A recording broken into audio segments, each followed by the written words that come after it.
Welcome back. I'm District 4 Councilman Ron Bowen with another segment of PSL Living. Habitat for Humanity in St. Lucie County. Everybody knows the name recognition, but very few people know about Habitat for Humanity. I'm just finding out myself. And to find out more about Habitat for Humanity and what it's doing in St. Lucie County is Executive Director Bob Calhoun. Bob, welcome to PSL Living. Thank you, Ron. Glad to be here. Habitat for Humanity, everybody knows about the name recognition. They think housing maybe, and that's where it starts and where it stops. I'm finding out more and more, and if you could kind of share some of the information you shared with me earlier to the community, I'd greatly appreciate it. Sure, Ron. Well, housing is indeed what Habitat for Humanity does. And it's just a little bit of background. As an organization, we're an international organization, now 39 years old, that was founded in Southwest Georgia with the goal to put to work the Christian principles of how you help your neighbors. One, that you don't profit from them, and secondly, when they're in need, and secondly, that you work together with the neighbor and the community. So it applies those principles not just here in St. Lucie County, but throughout the U.S., Canada, and currently 60 other countries around the world. Truly an international organization. Yes, indeed, and it applies those principles of self-help wherever we go. And our goal and our mission is to help create affordable home ownership here in St. Lucie County and around the world, and also to help preserve affordable home ownership for low-income families. I know you've had a few dedications here recently in the city of Port St. Lucie, putting people back into homes and putting homes back on the tax rolls. That we have. With the economy that is happily emerging from the recession, where it made the most sense to focus our efforts over the last 2 years has been to acquire those vacant homes on the block that, quite frankly, nobody wants an empty house on your block.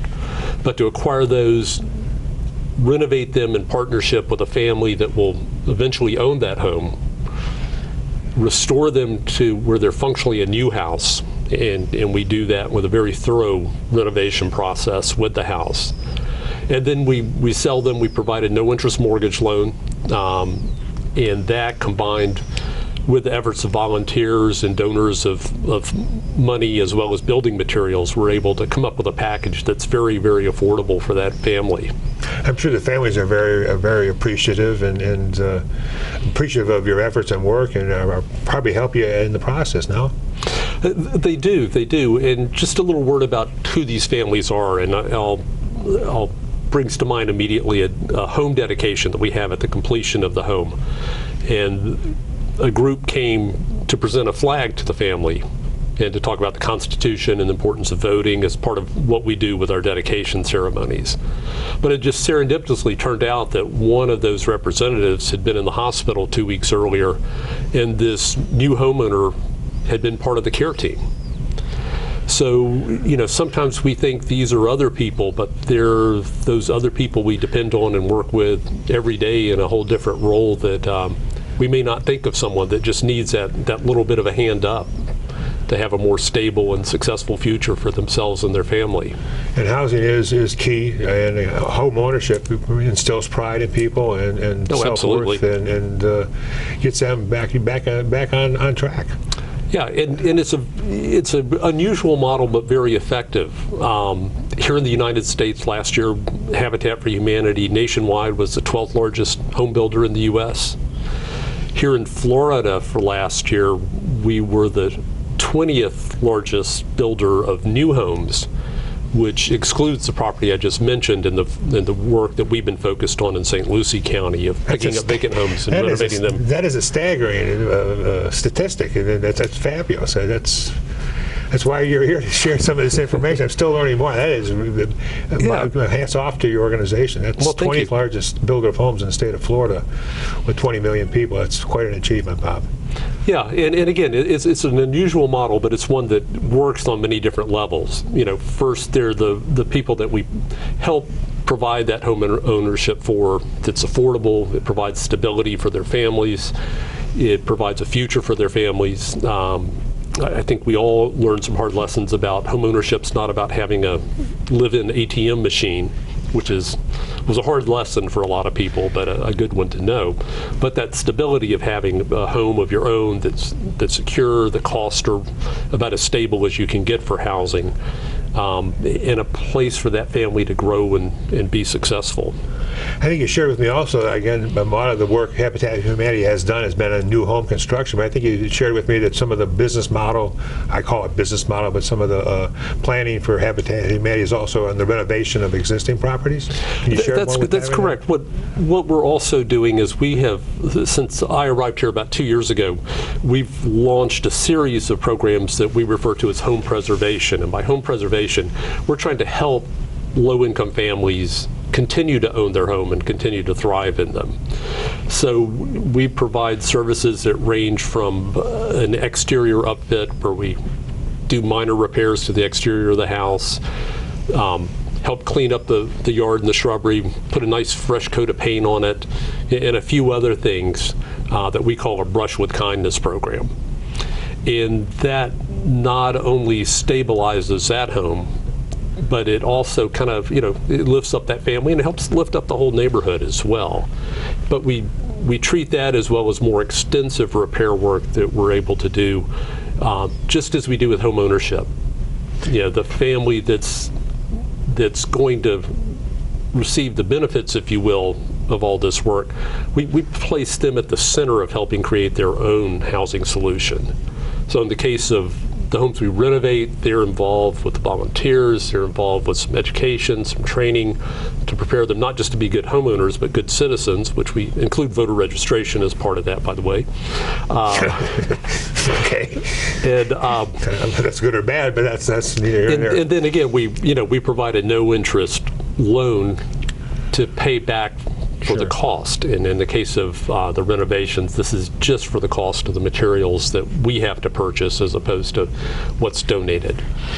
In terms of who we're serving, it's not just the demographic here in St. Lucie County, but nationwide.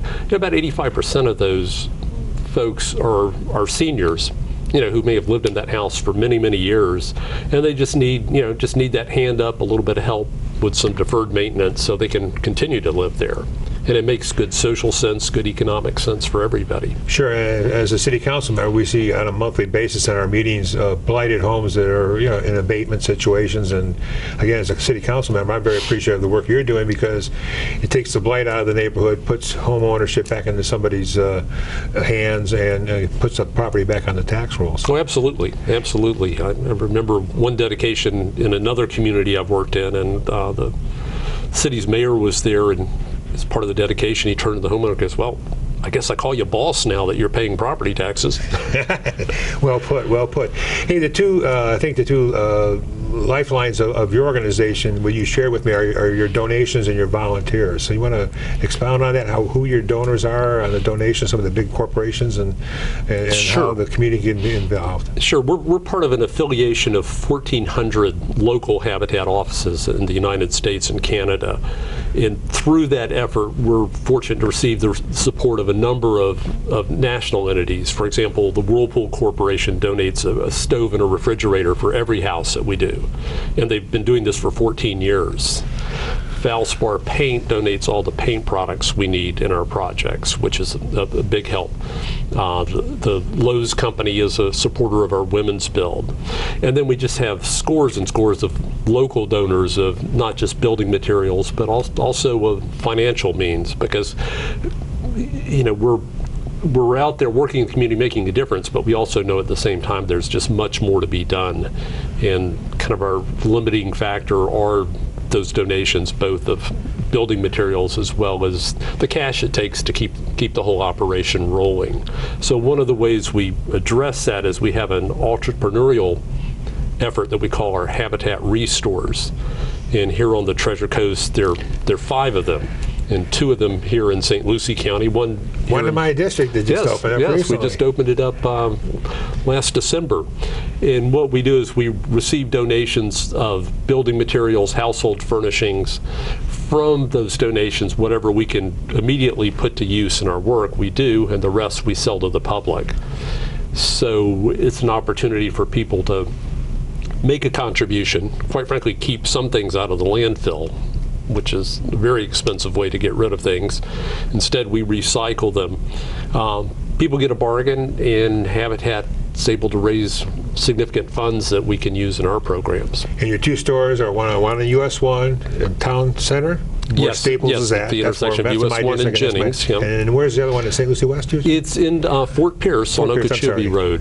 And that one has a few more building materials. We've got a 3-acre site there, so it's much more conducive for those kind of storage of materials for resale. Well, hopefully the viewers of this program will be patronizing those stores. I've been in one. They do have some very good items and good prices, too. That's great. And it's what I think attracts a lot of people to the program, is that kind of at the end of the day, everybody wins.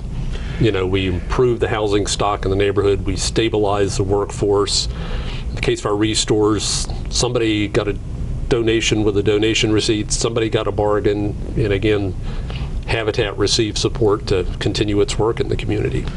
Well, as a private citizen and as a spiritual person, I really thank your organization for the work you do in the community, and God bless you, and I hope you'll get a number of volunteers that will come forward and help your organization out. Well, thank you. It's truly joyful work, and I invite everyone to join us. Do you have an email that you want to give out that people can reach at?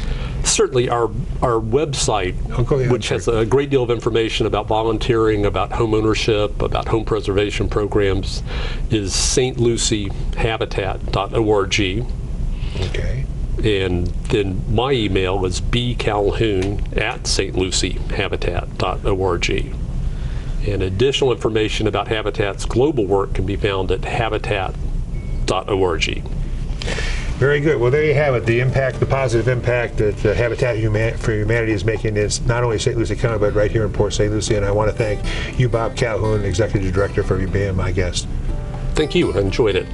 We'll be right back right after these important messages.